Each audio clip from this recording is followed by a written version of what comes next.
भगवान श्री कृष्ण गीता में कहते हैं कि जो भक्त मुझे जिस रूप में भजता है मैं भी उसे उसी रूप में भजता हूँ, अर्थात उसी रूप में उसे फल देता हूँ।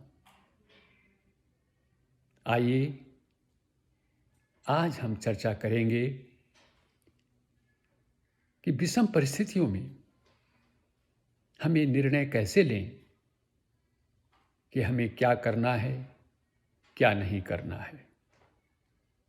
दूसरा, भगवत गीता का शाब्दिक अर्थ क्या है।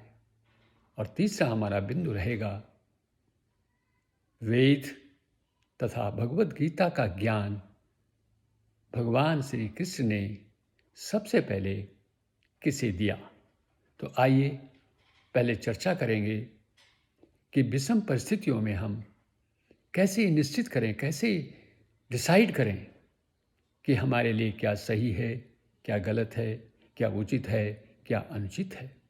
साथियों, इस सृष्टि के सृजन के साथ ही भगवान ने वेद भी प्रकट किए।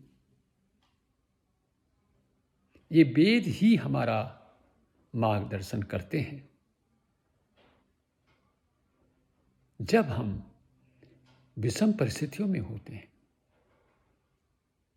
जब हम ईर्ष्या, द्वेष, काम, क्रोध, लोभ, मोह के वश में आ जाते हैं, तो हम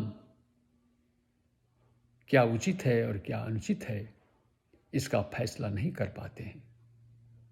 तो वैदिक साहित्य ही उस समय एक गुरु की भांति हमारा मार्गदर्शन करता है।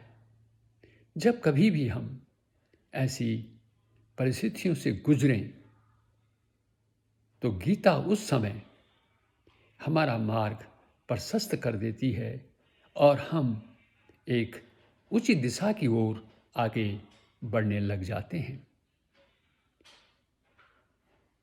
इसके पढ़ने के उपरांत हम निश्चित रूप से वो कार्य नहीं करेंगे जो कि हमें नहीं करना चाहिए। हम वही कार्य करेंगे जो कि हमें करना है, जो शास्त्रोक्त है, जो धर्मयुक्त है। तो वैदिक साहित्य का हमारे लिए, हमारे जीवन में अत्यंत महत्व है। दूसरा बिंदु आज का हमारा है भगवत गीता का शाब्दिक अर्थ। श्रीमद् भगवत गीता 3 शब्दों से मिलकर बना एक समासयुक्त शब्द है। जब आप श्रीमद् भगवत गीता को अलग अलग शब्दों में लिखेंगे, इसका संधि विच्छेद करेंगे, तो ये बनेगा श्रीमत् भगवत और गीता। श्रीमत् जो इसका अंत वाला जो त है वो हलंत होता है, जिसको हम आधा त कहते हैं। इसी तरह से भगवत जो भगवत में अंतिम अक्षर होगा वो भी हलंत त है, आधा त है। अब इन दोनों शब्दों के बाद श्रीमत में भी आधा त है और भगवत में भी आधा त है। लेकिन जब हम इसको मिलाकर पढ़ते हैं तो एक दो पढ़ते हैं। हम पढ़ते हैं इसको श्रीमद् भगवद गीता। जब हम एक अक्षर, एक समास शब्द पढ़ेंगे इसको, तो पढ़ेंगे इसे श्रीमद् भगवत गीता। तो तौ जो हलंत है, जो आधा है, ये दो में कैसे बदल गया है? संस्कृत व्याकरण के नियम के अनुसार जो हलंत तौ होता है, ये अन्य वर्ग के तीसरे या चौथे अक्षर से जब मिलता है तो ये दौ में बदल जाता है। जैसे श्रीमत का जो अंतिम हलंत तौ है, ये भगवत भौ से मिला, प फ ब भ, तीसरा है चौथा, तो चौथा वर्ण हो गया भ। तो ये त किस में बदल गया? आधा त द में बदल गया, इसलिए बना श्रीमद् भगवत। भगवत का जो आधा त है ये गीता के साथ मिला, तो ये आधा त भी द में बदल गया और ये बन गया भगवद गीता। पूरा अक्षर हो गया, पूरा शब्द हो गया श्रीमद् भगवद गीता। अब श्रीमत पर विचार करें। श्रीमत से क्या तात्पर्य है? श्रीमत में श्री और मत, श्री और मत को मिला करके श्रीमत बना हुआ है। श्री का मतलब है लक्ष्मी, संपन्नता, ऐश्वर्य, और मत का मतलब है युक्त, जो कि ऐश्वर्य से युक्त है, उसे हम कहेंगे श्रीमत। भगवत का मतलब है भगवान, और गीता का मतलब है गीत। इस श्रीमद् भगवत गीता का इस प्रकार अर्थ बनता है, ऐश्वर्यों से युक्त भगवद गीता, ऐश्वर्यों से युक्त भगवान के गीत। तो ये तो श्रीमद् भगवत गीता का शाब्दिक अर्थ है। आज का हमारा जो तीसरा बिंदु है वो है, भगवान ने वेद और गीता का ज्ञान सबसे पहले किसे दिया?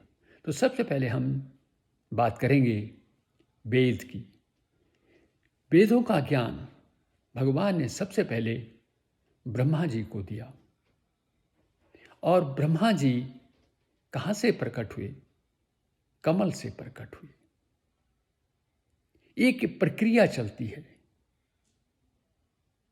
एक कमल कहाँ से उत्पन्न हुआ? भगवान की नाभि से हुआ। इस प्रकार भगवान के हृदय की बात उनकी नाभि में गई, उनकी नाभि से कमल में गई, और कमल से ब्रह्मा जी के मुख से वेद प्रकट हुए। इस प्रकार हम कह सकते हैं कि वेदों का ज्ञान भगवान ने सर्वप्रथम ब्रह्मा जी को दिया। अब हम बात करेंगे श्रीमद् भगवद गीता का ज्ञान भगवान ने सबसे पहले किसे दिया? भगवान श्री कृष्ण गीता में कहते हैं अर्जुन से कि यह ज्ञान मैंने सबसे पहले सूर्य देव को दिया, हजारों वर्ष पहले। सूर्य देव ने इसे अपने पुत्र मनु को दिया, जो कि मनुष्यों के जनक हैं, मनुष्यों के पिता हैं।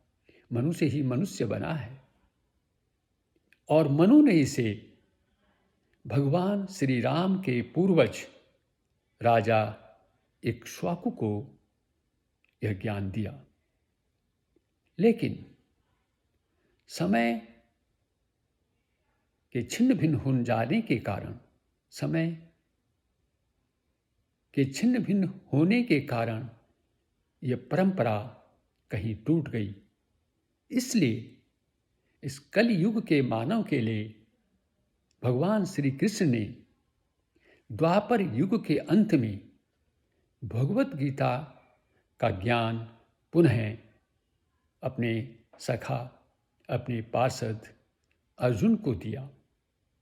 साथियों, ये जानकारी अगर आपको अच्छी लगे, पसंद आए, तो लाइक करें, सब्सक्राइब करें इस वीडियो को। अगले वीडियो में मिलेंगे किसी अन्य जानकारी के साथ। धन्यवाद।